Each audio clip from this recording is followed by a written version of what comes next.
Listen to me.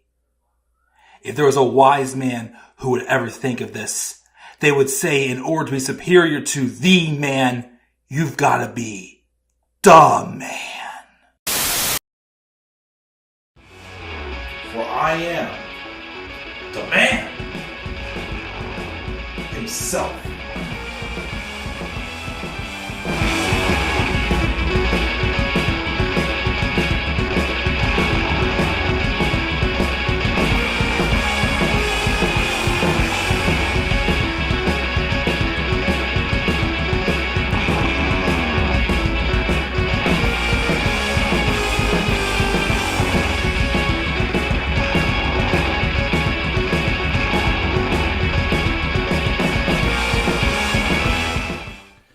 Hello all, and what is going on? How you guys all doing again on this Wednesday evening?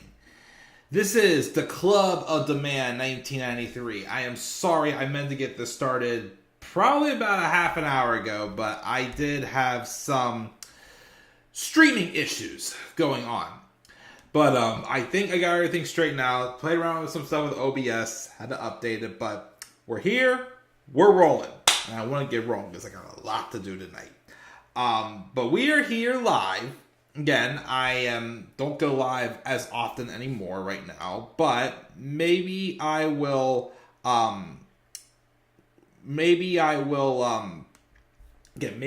sometime soon. But for now, again, it's just mainly uploads. But definitely stuff like this, I gotta do it live. Again, though, I am not recording Raw or SmackDown this week. I'm just way too busy this week. Have other things going on. And I gotta get ready to jump in the car and go to Detroit Saturday because I will be at SummerSlam live in person. I'm sitting in like a nosebleed section, but again, I'm excited. It was my wife's idea. So we are going to get rolling. And yeah.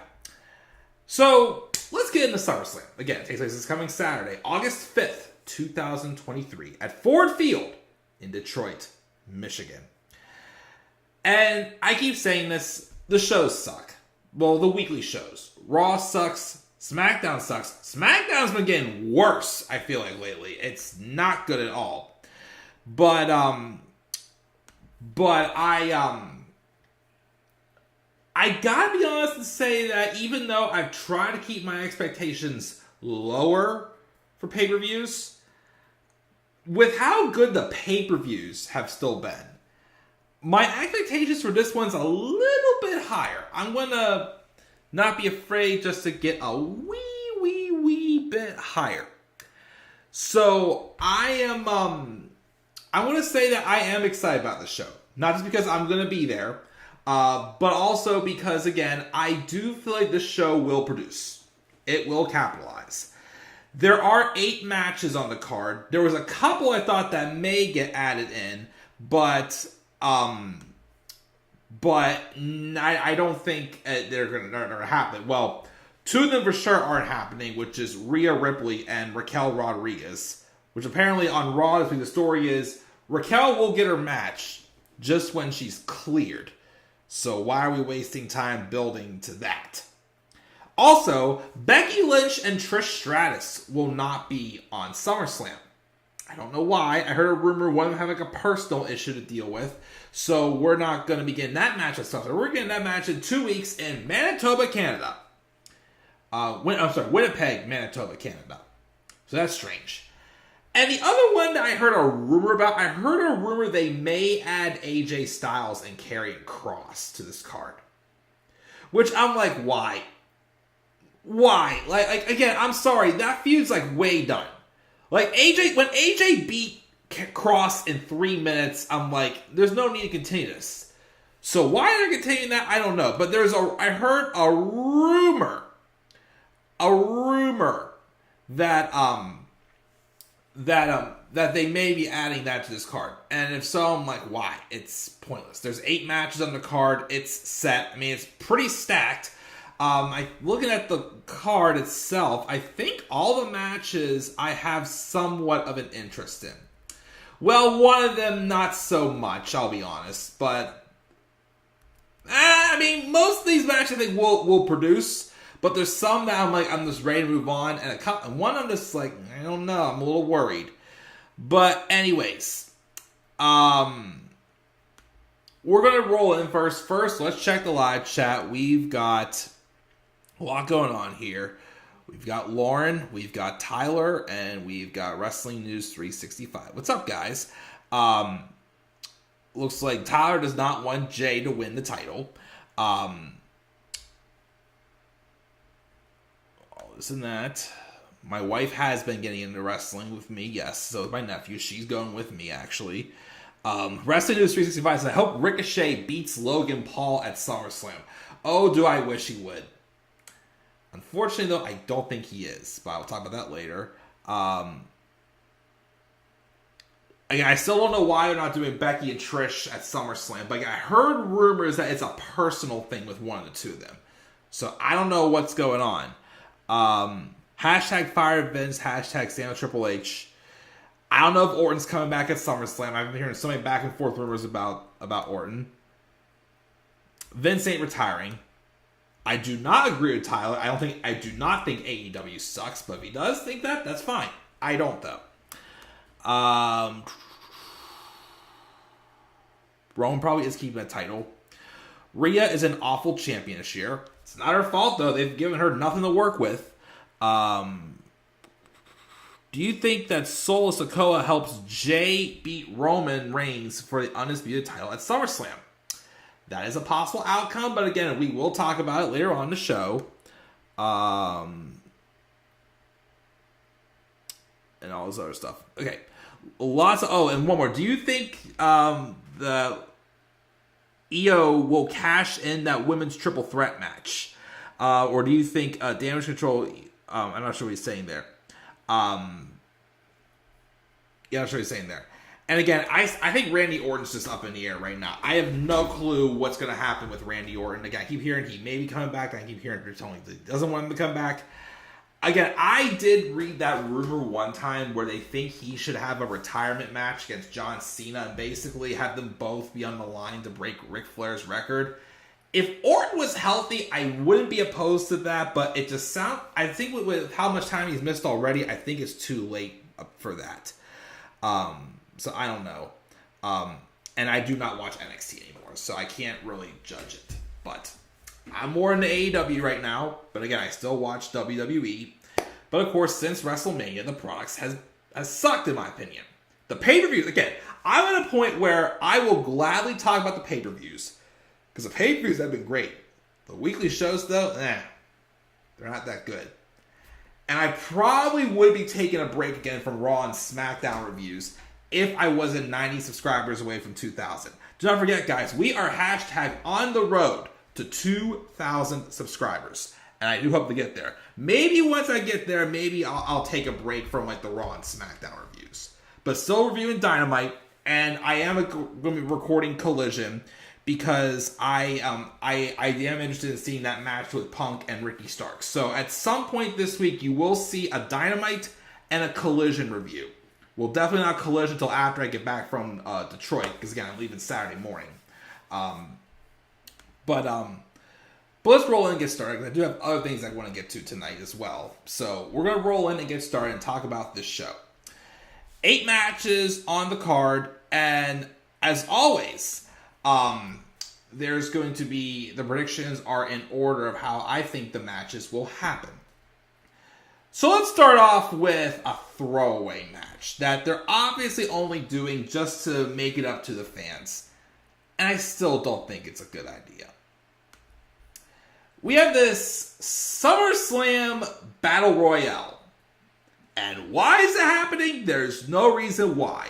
There's no stakes. There's no, stipulation, what you get if you win this. Just bragging rights, or whatever it is. I don't know who's all in the Battle Royale, but based off of promos, we know Tommaso Ciampa's going to be in it, Shinsuke Nakamura's in it, Sheamus is in it, and LA Knight's in it. I'm pretty sure the only reason they're doing this Battle Royale is because of the backlash they're getting with LA Knight not being in this Battle Royale, not being on the card. I still think he should have been wrestling for the US title. Of course, that match didn't even make it onto the card either, so true. But still, I just, again, this is pointless. Like, why put LA Knight in something a little more meaningful? If he wins this, which I think he has to win this. If they don't have LA Knight win this, then this was a total waste of time. And the crowd, including me, will crap on it. I will be screaming for LA Knight. I'll be screaming, "Let me talk to you!" Or also going, "Yeah!" Because, of course, I am... LA Knight is still, to me, the one right now that I am probably worried about the most. Because I want him to be protected. And I want him to be able to succeed. But as long as Vince McMahon's still lurking around, which I heard he is on medical leave right now because of spine surgery, but Triple H has been at home taking care of him, and Bruce Pritchard apparently ran this past week's episodes of Raw and SmackDown. So no wonder why the show still sucked. Well, then again, even though he has his spine surgery, Vince, I'm sure, is finding some way to still pick up that phone, call Triple H, and make all the changes. Such as Big Bronson Reed. It's just disgusting. Ah, boy. But, again, this is one of the couple matches that, well, maybe one of two matches I would say that I don't care about. Well, again, I did say this card is stacked. There's some matches I'm worried may not deliver, like I'm hoping. And there's definitely two that I'm a little, on the fence about. Maybe a third one, but anyways, this is probably the one I'm least looking forward to. Again, if they give LA Knight the victory, cool, which they should. But like I said, what's the point of him winning this if it's going to do absolutely nothing for him? The rumors keep saying now that they're going to be pushing LA Knight after SummerSlam. But you said that how many other times? So why should I believe you now? You had to strike while the iron was hot. And again, the iron's still hot, but if you continue to wait too long, then you're going to be too late. But my pick is LA Knight. Following that, we got match number 3 with Cody Rhodes and Brock Lesnar in a singles match. No stipulation. No DQ, no holds barred, no false count anywhere, no bull rope match. And for the past month or two, there have been rumors speculating that there's going to be a stipulation that has not been done in a long time. Well, we're getting one. No stipulation. Because we want to see that in a feud that, again, has no freaking story. Yes, there's been theories that have pitched as to why. But the Raw after WrestleMania was May, June, July, August. 4 months ago, I think tomorrow. Well, sometime this week, it'd be 4 months since this feud began when Brock Lesnar turned on Cody Rhodes the night on the Raw after WrestleMania. And to this day, we still have not gotten a single explanation as to why Brock Lesnar just decimates Cody Rhodes week in, week out. And we get the same exact promos. Very well delivered, but same promos Cody Rhodes cuts every week. Brock Lesnar made a mistake trying to mess with me, blah, blah, blah. It's the same thing. There's no story. And I'm still interested in this match because the first two, matches were good. I mean, I may have liked their first match just a little bit better than the second one. But if it's a singles match, then how do I not know we're going to get the same thing as the first two? I want to see something more on another level with this match. That's why, of course, it needs a stipulation. If it's just one-on-one, I'm okay, then what's the point of caring about this?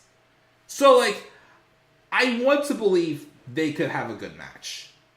I'm worried, though, again, it may not be no different than the previous two. Cody, though, needs to win, and we just need to move on from this. We've got to move on from this. Because, again, my gosh, how can you go 4 months without having Brock Lesnar having one explanation as to why he's doing what he's doing to Cody Rhodes. And of course, all we get from him is either, I want to fight! I want to fight! Or this past week it was, I get paid, I show up to beat up Cody Rhodes. Cody Rhodes gets paid, he shows up to get beat up by me. But why? Why, Brock? Why did you all of a sudden hate Cody Rhodes so much? Again, we've had theories of Paul Heyman paying Brock Lesnar to beat up Cody Rhodes, which I think my wife came up with that. Or we have just Alex who came up with the idea of that. What if, Brock Lesnar is doing this to bring out more of a killer instinct in Cody Rhodes? Okay, that's a story. But again, we've got nothing. Besides Wade Barrett saying Brock was probably just upset that Cody had more of a featured match on WrestleMania than him. Well, first off, that should be true because you wrestled freaking Omos at WrestleMania. But that's still weak as hell. But better than nothing. But yeah, Cody needs to win this, and we just need to move on. By the way, also, I keep getting recommended to watch that documentary on Cody Rhodes. I haven't yet, but sounds like I may have to. We'll see, maybe I will. Now, what could be next for Cody Rhodes? Well, I'm going to talk about something at the end, after I talk about the main event. And then we'll, of course, address it there as well. But yeah, Cody Rhodes needs to beat Brock Lesnar and just move on from this. Because again, there's nothing else left for this feud that has no freaking story to it. None whatsoever. The next match we have on the card is the Intercontinental Championship match with Gunther and Drew McIntyre fighting for the Intercontinental Championship. This should be a good match. I am intrigued by it. I'm still not sure, though, who I want to see win. Because, again, although I think they are trying to get Gunther to break the Honky Tonk Man's record next month, although he has to get past both SummerSlam and Payback. Payback is September the 2nd, which I'll be going to that show, actually, as well. Back-to-back pay-per-views. Didn't think that'd be happening. But then there's that side of me thinking, okay, there were rumors about Drew McIntyre being off, which apparently he addressed recently more so just due to injury. But also there's been some not so good talks about Drew McIntyre signing an extension with WWE. And if all of that is true, why would you have him come back, get a title match to lose? Unless if that's a way where it kind of plants the seeds for a Drew McIntyre heel turn. Although when we get to my results for the World Heavyweight Championship match, that might hurt it. But truth be told, around WrestleMania, I was saying I was ready to see Drew go heel. Because I think the story was there where, Drew was starting to feel lost in the shuffle again. And people were starting to forget about him. So he goes to the dark side to, reignite him or whatnot. So I still think, there's a chance Drew can win this. I'm not 100% certain Gunther will retain. But I'm more leaning towards the prediction of Gunther retaining. Because I think they want him to break the Honky Tonk Man's record. And after he drops the IC title, getting ready to be a main eventer. He is also a man rumored as a possible candidate to win the 2024 Men's Royal Rumble.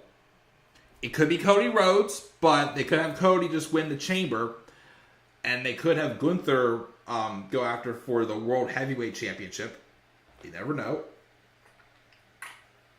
Although, again, though, how will Cody Rhodes get in the match to be able to fight for the SmackDown title he's on Raw? Who knows? WWE will just make up some sort of random rule just to make that happen, and it'll make no sense, and it'll just be an excuse to just break the rules of the brand split. But I'm sticking with Gunther, but part of me still kind of wants Drew. But I think Gunther will retain. So that is my prediction for that.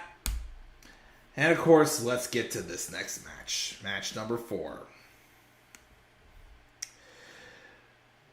A match that I pitched during my Money in the Bank preview, saying that if they're going to have this scumbag show up at Money in the Bank without qualifying, instead of having him win, why not set up for a match between like him and like Ricochet? Or I thought they were going to do Logan Paul and LA Knight based off the promos they were cutting on each other right before Money in the Bank, but instead they went with Ricochet and Logan Paul. Which honestly has been a match I've wanted to see since that one spot they did in the Rumble this year. So we're doing that. So I'm not going to complain that Logan Paul is on the card. He is in a good position to have an excellent match with somebody who also could use having a headlining match, as I think this could be a show stealer. It's very possible this could be our match of the night. I'm pretty sure, if they want to follow up and like try to outdo what they did at Rumble with that spot where they just like jumped across the ring to like collide into each other, I'm pretty sure they got several things up their sleeves they can do. I'm not gonna, again, we all know I'm not the biggest fan of Logan Paul as a human being. I think he's a great wrestler, but just thank God they didn't give him the Money in the Bank contract. So this I can live with. I think they're going to give Logan the win, which I'll be okay with. I mean, he hasn't won a match for a while. And with Vince still buzzing in Triple H's ear, I don't think he's going to book Ricochet to win, especially against a guy that I'm pretty sure if Vince had it his way 100%, I'm pretty sure Logan Paul would have won the Money in the Bank briefcase. But I don't think they're going to let Ricochet win here. It'd be great, though, to give him a nice rub, because I don't think he's ever won at SummerSlam. Because in 2019, he wrestled AJ and lost. I don't think he wrestled any other SummerSlam after that. But it'd be nice to have a big moment, but I don't think he's going to get it here. I think this is a way to give Logan Paul a victory. As yet, he hasn't won for a while, but it would be nice to see Ricochet win. It really would be nice, but I think this is going to be a phenomenal match. Again, this could be match of the night. It's very possible, because other than the Last Man Standing match last year, the best match of the night, besides the Last Man Standing match, was Logan Paul and The Miz. Logan Paul and The Miz were one of the best matches last year, and that was a good SummerSlam last year. But we will see what happens. I will not be cheering for Logan Paul, but I still think he's going to win. I'll be cheering the heck out of Ricochet. He may come up short, but I'm sure he will put on a highlight reel. So, we'll see what happens with Trevor Ricochet. Well, just Trevor Mann, whatever his real name is. But hopefully Ricochet can still win on Logan Paul. It'd be very nice. It really would be nice. Alright. Let's get to a match that I'm not too excited about. We've got Asuka versus Bianca Belair and Charlotte Flair in a WWE Women's Championship triple threat match. Now, on paper, this is definitely an excellent match to do. If they let these women go out there and do what they do best, then, it's going to be a great match. The outcome, though, is what I'm worried about. Again, all three of these women are talented. Bianca Belair, has had an excellent run on the main roster. Charlotte Flair, 14-time, probably 15-time world champion soon. Love her or hate her. Again, I think she's a great talent. I just still hate how they book her. Because the only time she seems to get booked anymore and is on TV is when she's getting a title.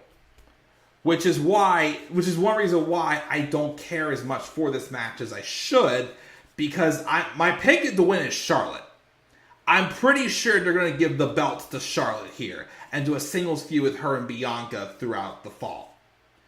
And I hate that. I absolutely hate that. Because once again, Asuka is getting the short end of the stick.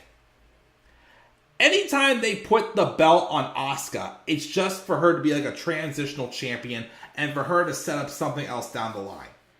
Again, she's had like the Braun Strowman booking from the women's division. They don't put her in the main events, again, the spotlight with the championship whenever they want her to be champion, when they need her to be champion. I still also think that her losing at WrestleMania was not the right idea. And this reign she's had has been fine, but again, it's like, you feel like the end result is she's just going to drop the belt to Charlotte. And to me, it feels like she's just not gaining anything. She's not developing her character. She's just being her typical like goofy dancing person that Vince had her as, except this time as a heel. I don't know. Yeah, my honest thing, I think Asuka would really benefit from a win like this.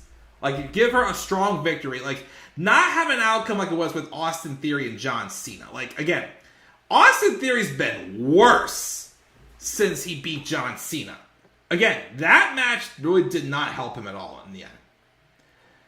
This, though, again, have Asuka have a dominating performance and give her a victory. Give her the victory. She needs this win. But I'm just going to prepare for the worst. I really think they're going to put the belt back on Charlotte. I really do. And it's really not going to make any difference in the world whatsoever. It's not. I'm sorry. Again, I love Charlotte. She's a great talent. But again, in order for me to want to see her be a champion again, you got to book her in like more ways to help elevate the division. Like okay, let's say like the feud they should be doing following this is Asuka and Io. And yes, I will make another prediction. I will say Io does try to cash in. But I still think Bayley's going to cost her. They've already planted some seeds with Bayley turning on Io. Even though the fallout, they haven't addressed, how Bayley felt about the way Io won Money in the Bank with Io handcuffing Bayley to Becky. And the inconsistencies there. But I still think that the best way to make up for that, even though, again, everybody hates it when WWE creates their own problem, but then they want praise for fixing their own problem. But I think that Bayley is going to cost Io. And again, we can do Asuka and Io for the title in the fall. And if you really want to do Bianca and Charlotte, have that be a non-title feud. Both women don't need to be in the title picture all the time. It's okay to take a break from them being in the title picture. Put them in a feud against each other. Just saying, that's what we need. We need more quality non-title feuds. And Charlotte Flair needs to be involved in some non-title feuds for fans to respect her and want to see her have a story to gain the championship. But if you're just going to wrestle for the title, go away for a few months, come back just to earn a title opportunity, just to get handed title opportunities and win a title back, it's like, why should we care about someone who just wrestles for titles? Especially, again, when there's no story behind them. So, this is the match I'm probably, the second least excited about. The one I don't care about really at all is that Battle Royale. This one I'm not too excited about. Again, I know it could be good, but I already know the outcome. I'm pretty sure they're going to be giving the belt back to Charlotte. Just preparing for the worst. But yeah, Charlotte will be your new WWE Women's Champion. And Io Sky will fail her cash in because Bayley costs her. So that is that match. This one's going to be a little interesting to talk about. We got Seth Rollins, or Seth freaking Rollins, versus Finn Balor for the World Heavyweight Championship. Now, of course, the one thing I will say, I am very, very surprised they're doing a second match in this feud, and Finn Balor is not coming out dressed as the Demon, or hasn't been advertised. You never know. He still could throw a curveball. Like, they could do what he did back in 2018 when he was feuding with Baron Corbin. He showed up as the Demon and squashed Baron Corbin, which was exactly what that match needed to be, just a squash match. But here's my thing. Before Money in the Bank, I kept saying, right now, WWE has not given me any reason to actually believe they would put the world title on Finn Balor. They haven't. And honestly, they really still haven't either. But the feud's continuing. Excuse me. Seth Rollins has constantly mentioned the truth that Finn Balor really does not stand a chance against him. And there is some reality to that, as I do firmly believe. But even though I don't think it would be, because again, it would be just another instance where you book someone poorly and then you give them the title, but again, like, we don't care. There have been rumors speculating that once the Bloodline story is over, they're looking at the Judgment Day as like the next big storyline. So, if that is the case, why would you have Finn Balor lose this match? You have Rhea Ripley as the Women's World Champion. You have Dominic Mysterio as the NXT North American Champion. You have Damian Priest as Senior Money in the Bank, which I'm not going to predict the cash in here. And then you have Finn Balor, who doesn't have a title, who doesn't have anything, any type of prize on him right now. So, I'm thinking, especially also, and here's the thing too, I'll say this. Remember back in 2017, I think it was, I mentioned how it felt like although Shane McMahon was the babyface, it felt like he was the heel in most of his storylines because it felt like they were booking it to put the heel over, which happened with Kevin Owens and when he feuded with AJ Styles and a couple other little things that happened. I'm starting to feel that, I've been feeling that build a little bit for this feud. Because if you remember, Finn Balor was setting up to hit the coup de grace on Seth Rollins at Money in the Bank.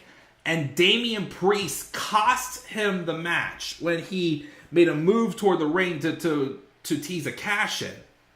So they kind of protected Finn Balor in that match. And with Seth Rollins constantly saying that Finn doesn't stand a chance, it is kind of making me believe they actually might pull the trigger and put the belt on Finn Balor. Because also think about this. Again, also, they've also really emphasized this story about how Finn's been obsessing over losing everything 7 years ago, thanks to Seth Rollins. And also, keep this in mind too. Yes, I know Vince McMahon is slowly, basically, more of his lethal poison injection, whatever you want to call it, has like spread more. It really has felt like that. It's spread more on Raw and SmackDown. But don't forget, Triple H still has a say-so in some ways, it feels like. And we all know that Triple H looks at Finn Balor as one of his guys. So there's a good chance Seth will retain, and this will all be pointless. But based off how they're booking the Judgment Day, even though I will still continue to say this would make a lot more sense also if Finn would have beaten Edge at WrestleMania. Because again, the whole story was Edge was trying to end what he started. And I think also, like, some people are saying that Finn Balor could win this to lead to Edge coming back to dethrone Finn Balor eventually. Which, here's the problem I got with that. There's two problems. One, Edge is on SmackDown, which I still don't really get why, especially if he is not retiring at the SmackDown later this month in Toronto. So I don't get that one. And two, we already know he can beat Finn Balor. Because they not only beat him at WrestleMania, him and Beth Phoenix also beat Finn and Rhea at Chamber. So again, it's like the interest in that match is kind of gone. I mean, would I love to see Edge get one more run with the world title? Absolutely. But based off of how they did, I don't think they had the right person win at WrestleMania. I don't think him beating Finn will... Imagine him and Finn would be that intriguing. But again, and again also I keep saying, the Judgment Day would still seem like a powerful unit again if Finn would have won. Again, now that Finn lost, it's like, okay, why are Judgment Day still a thing? Again, they could have done this feud without the Judgment Day still being together. Okay? Like, I think they still could have... The story could still be there. With Finn Balor trying to, he could have lost at WrestleMania, wanted to get back on track, and of course go after Seth Rollins and whatnot. They could have done something like that maybe. Again, Damian Priest by himself. Again, the only two members of Judgment Day that should still be together, that still have mileage to them, is Dom and Rhea. Damian and Finn could be on their own. But I'm still going to take a gamble on this one. I think they're going to give it to Finn.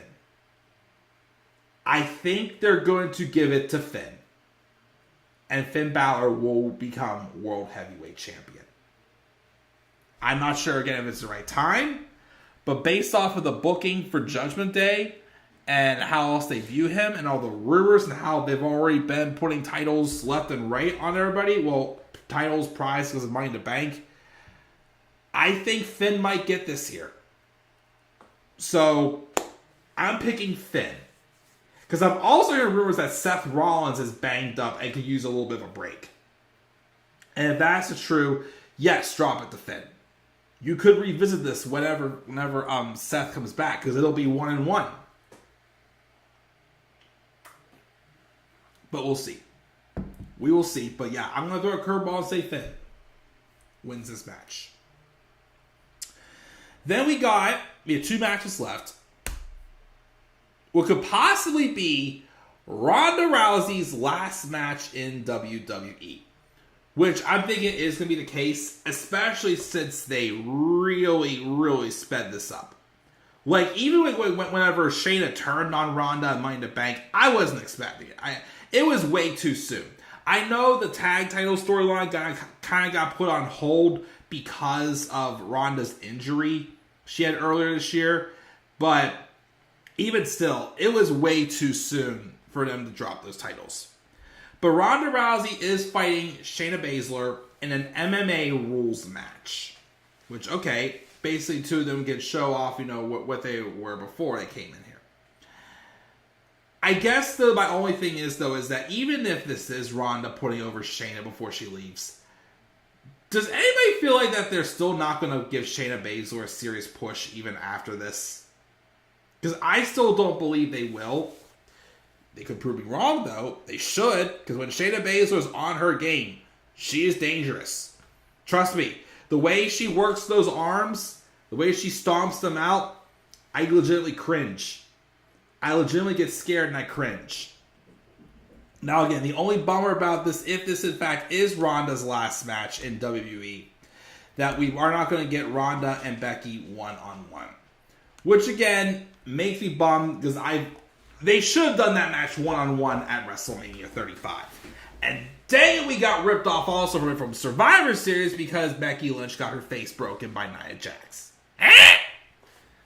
But, again, it's true. The past year and a half, it's not been Ronda's run. I'm sorry. The only match Ronda's had that I thought she looked really, really good in was that I Quit match at Backlash in 2022. That was her best match. Everything else, she's... Like I said, I just don't know. Maybe her heart's just not into it. Again, it could be because, she's a mother now. She's a lot more distracted with other responsibilities. If that's the case, I get it. But she just really hasn't had... She's nowhere close to as good as she was back in 2018. That was her run. She knocked that out of the park. This time? Ugh. Also, there really is no clear face in this match. They both still feel like heels. But Shayna's winning this. This is Shayna's match to win. I'm pretty sure if Ronda's leaving, then she's putting over Shayna. So Shayna wins this. We'll see what happens further down the line. And then finally, the main event. Roman Reigns versus Jey Uso. Tribal Combat for the WWE Undisputed Championship. Now, of course, this is a whole different story than what it was back in 2020. Roman Reigns and Jey Uso back in 2020 was just a character development feud. You knew that was more of a feud to help Roman Reigns establish his new heel character. And of course, he started building his dynasty called the Bloodline as well. No, babe, I'm not on match 3. I'm at the final match. Anyways, but continuing on. But this time it's much different.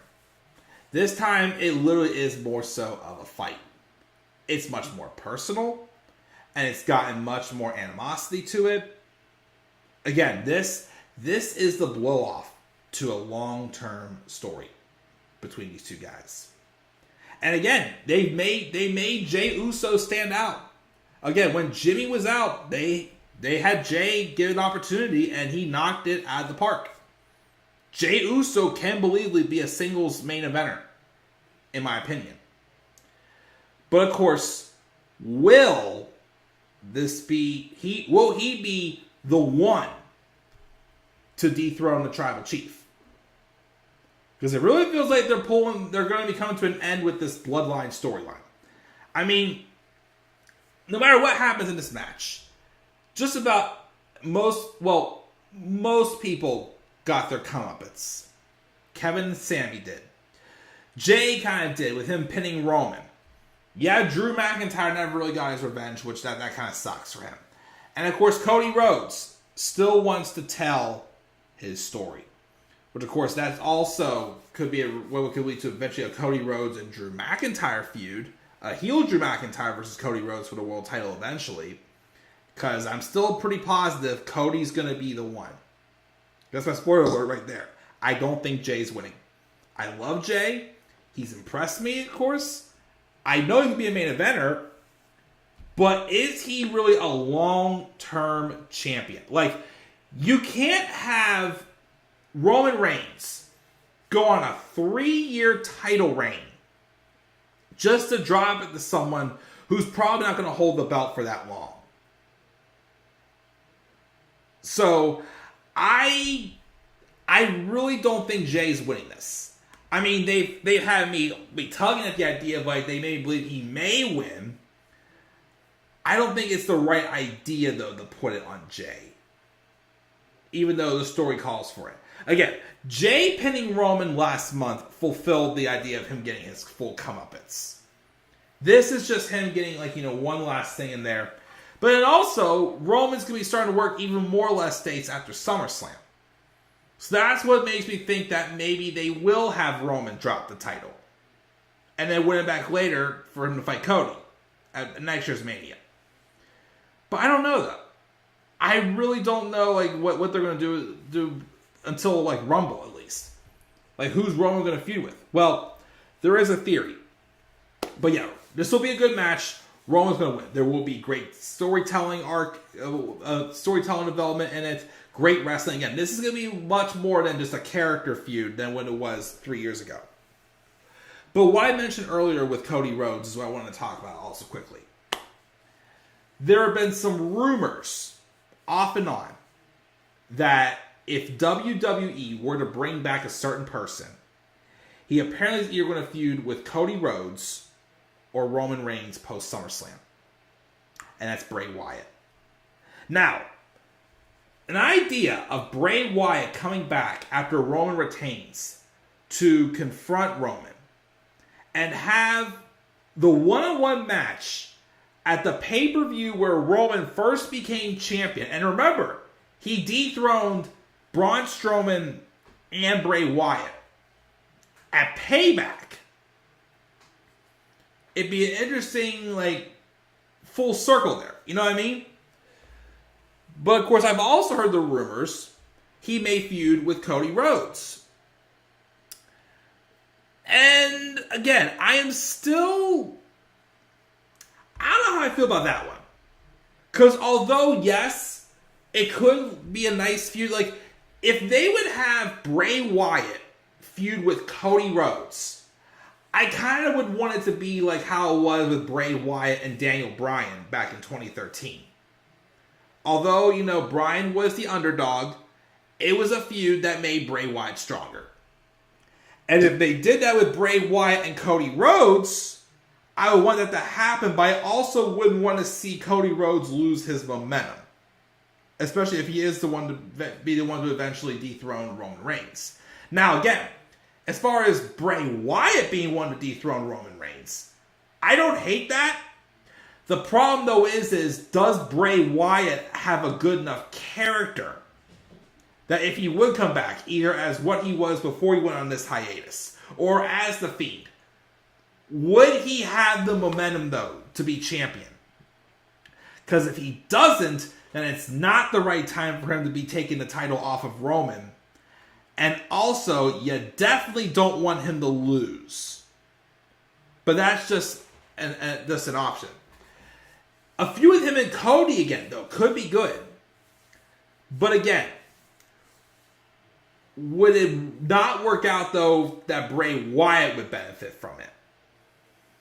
You see, again, both matches are matches I'd like to see. Roman and Bray have history. Cody and Bray have never had a feud together. But once again, is it the right time, though, for Bray to be colliding with any of them? But who knows? Who knows what's going to be? But Roman's retaining.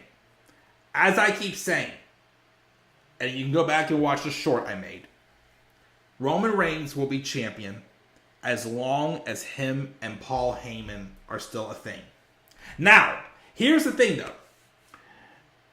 I could see maybe Jimmy Uso returns and maybe he turns on Jay and costs him the match. Or they could debut somebody else that you just least expect. Someone pitched the idea about putting Apollo Crews, he's on Raw, over to SmackDown. Because remember that when Apollo was first slowly turning heel in 2020, he was having segments where he sat with Roman Reigns. It could be somebody totally different costing Jey Uso the match. Or, at WrestleMania, it could be Paul Heyman. And again, once again saying that the true bread and butter, the true final piece, the true final Horcrux that will lead to Roman Reigns being vulnerable and not being immortal much any longer is, again, if they separate him from Paul Heyman. Because once again, the only match Roman's had where he didn't have Paul Heyman in his corner was at Royal Rumble 2022, and he had to go too far and get disqualified to protect himself against Seth Rollins. Again, that's the long-term story I'm seeing. I feel like nobody else sees it, but that's what I see. I can't talk. Paul Heyman is Roman Reigns' Nagini. And as long as Heyman and Roman are on good terms, Roman's going to be hanging on to that title for a long, long time. That does it, guys. That is my WWE SummerSlam 2023 preview and predictions. Again, I know I nitpicked a couple matches, but again, this card I think will deliver. I'm still going to say Logan Paul and Ricochet could be my match of the night. It could also be the Tribal Combat match being match of the night. I'm still throwing a curveball and saying I think they may give the belt to Seth Rollins. Give it to Finn Balor. There are some possibilities. But again, we'll just have to wait and see. And again, I am very excited and very looking forward to be able to be going to my second SummerSlam live. Again, you can thank my wife for that because it was all her idea. But let's check the live chat before we go off the air. Not much since we started. Wrestling News 365. Are you going to do AEW Dynamite reviews? Yes, I will. This is going to be pre-recorded. Again, I will do a Dynamite and a Collision review sometime after SummerSlam. What we got here?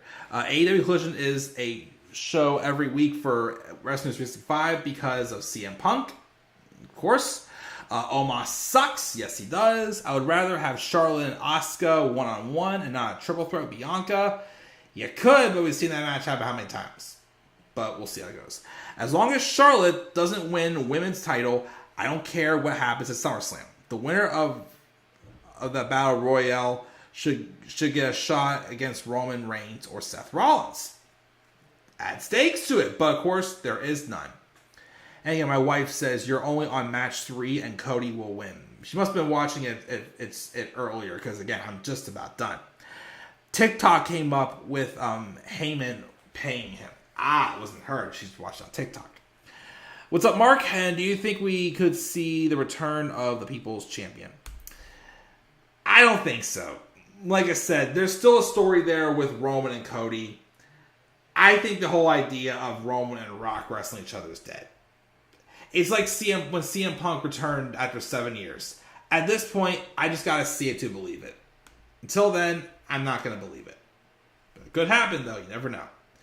But I'm not holding myself to that. But that does it, guys. That is my review of SummerSlam. Again, I do have a brief short I might try to do. Again, I've been trying to post a couple little blurbs on Instagram and Twitter. And some of them I do want to have them turn into TikToks. But of course, one of them I feel like I should get posted before SummerSlam because it might have something to do with the fallout from SummerSlam. So I might try to get that tonight. Can't promise anything. But yeah. So like I said, I will do a Dynamite review pre-recorded. I am interested in Collision this weekend because of CM Punk and Ricky Starks. So I will be recording that, and sometime after I get back from SummerSlam, I will watch Collision and do a review of that. But once again, this week, no Raw or SmackDown reviews. But I am going to check out now. But thank you guys, though, for joining me for these preview predictions. And I'm going to go get some other stuff done for tonight. So guys, once again, what are your predictions for SummerSlam 2023? Do you think we can see any returns? Like a Randy Orton or a Bray Wyatt? Or even like a... No, not Dakota Kai yet. Could be someone else. You never know. What will the outcomes be? What do you guys think? Leave your guys' thoughts down in the comment section below. Be sure as always to slap a like on the video. Subscribe for more content on my channel. Follow me on Twitter or X. at the Club of the Man 93. Which, by the way, I did post a poll saying that should I ditch Twitter and go to Threads or stick with Twitter. And based off of both Twitter and YouTube's polls, it was kind of a tie. So I'm just sticking with Twitter for now. But also follow me on Instagram and TikTok at the Club of the Man 1993. And I'm checking out, guys. And don't forget, in order to be superior to the man, you've got to be the man. And for I am the man himself. And that's just not an opinion. It's a fact of life. Yeah!